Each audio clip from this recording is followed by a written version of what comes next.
Агенцијата за храна и ветеринарство во соработка со полицијата спроведен вооренден инспекцијски надзор во див објект, каде што биле пронајдени 40.751 кг храна од животинско потекло со зголемено ниво на фосфати. Објектот не бил регистриран како оператор на храна, работел на диво, а Агенцијата за храна и ветеринарство издала решение за уништување на храната.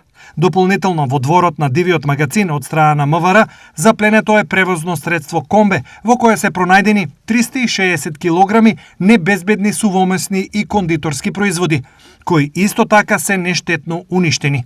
При спроведениот инспекцијски надзор во објектите на дистрибутерот затекнати биле сувомесни производи во вкупна количина од 40.053 килограми, кои биле ставени под официјален надзор, а подоцна во рамки на постапката и нештетно уништени. За сторен прекршок, неусогласеност со барањата за безбедност на храната и за превземените постапки за спречување на ризик по здравието на потрошувачите, на правното лице кое стопанисувало со дивиот магазин за храна, изречена му е казна од 18.000 евра во денеска противредност. Соопштија од Агенцијата за храна и ветеринарство.